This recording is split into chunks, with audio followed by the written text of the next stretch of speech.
Coach Stoops talked a little bit about, last time we spoke with him, that you've got 4 guys in there. You feel like you could really good about playing winning football. Right. Can you talk about, how those 4 guys have come along in camp and make you confident? Yeah, so Cash, obviously, fairly proven as of last season. Did a lot of good things during the season and continue to grow and develop and have a lot of confidence in what he can do for us, what he's going to do. DeAndre Squares had a really good training camp.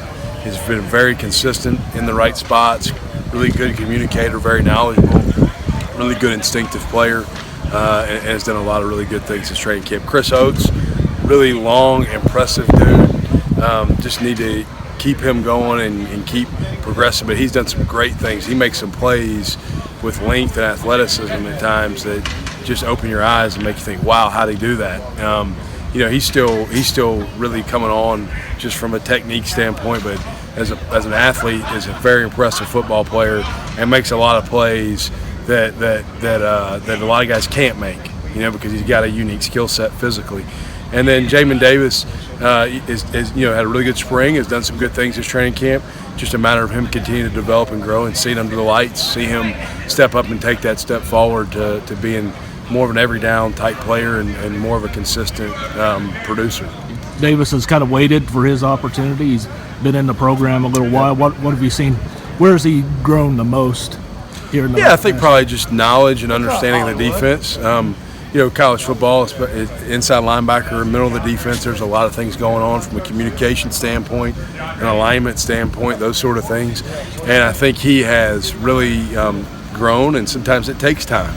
You never know when it's going to click for a guy, and it started to click for him here in the last 6 months or so, it seems like, and you just got to keep taking steps forward to get to where he needs to be. There's like a little flash in your eyes when you talk about Chris. Is there kind of the highest ceiling there with him that he could? He does have a very high ceiling. Chris's athletic ability is very natural. He's very long. He runs really well. It's our job as coaches to get him dialed in on the little details of his technique and his footwork and those sort of things. But he does things from an athletic standpoint that are extremely impressive when he opens up and goes. The times we've been able to watch you a little bit, it seems like Cash playing a little bit more athletic. Has he done some things you think since last year? Yeah, I think he's taking care of his body, and he's really, he's one of the guys that is always in the training room, in the cold tub, in the weight room. He's always doing something physically to help himself get better. But I also think just understanding leverage, angles, coverage concepts, where your help is, those sort of things it helped him play better in space as well. And so I do think he's gotten better in some of the coverage stuff, and just need to keep him focused on taking steps forward in his job. But he's really improved, I think, in regards to understanding spatial awareness and open field play. And you probably never have to worry about leadership with him in the middle there. You know what? Don't have to worry about it with him. And then really, as a group, it's really a good, solid group. I mean, Cash is very strong, and obviously the face of a lot of things, so a lot of people recognize him. But Squares is a tremendous leader, probably not as vocal, but a really sound guy from a mental standpoint and a consistent, steady player. And all those guys are self-motivated and are workers. There hadn't been very many missed reps from that group in training camp from a practice standpoint. They may have a nick or something going on, but for the most part, you're going to find those guys tapping in and showing up to go to work. Is there anybody knocking on the door, so to speak, to be kind of that next guy after those 4?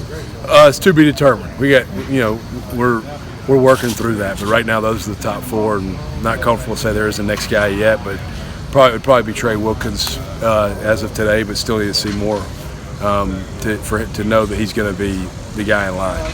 Does Coach Klink ever look at you and say, hey, all that experience you're working with? Yeah, well, and we do. We get around about it a little bit, and it's kind of funny because we're probably one of the more experienced groups on defense, but Cash is a senior, obviously, but the other 3 guys are sophomores. So it's really they've played, but they're still younger. So, which is good and bad. It's good because those guys got a lot of football left in front of them, and it's good because they have been under the lights before, and it's not the first time they're ever going to have played.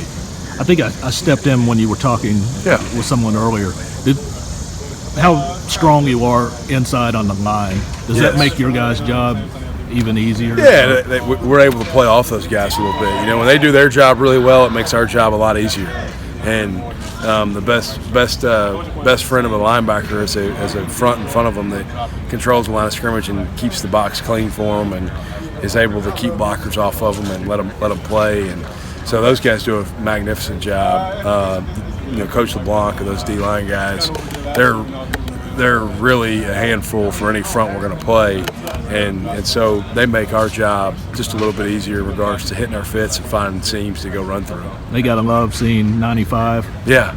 lining up in front of them. Yeah.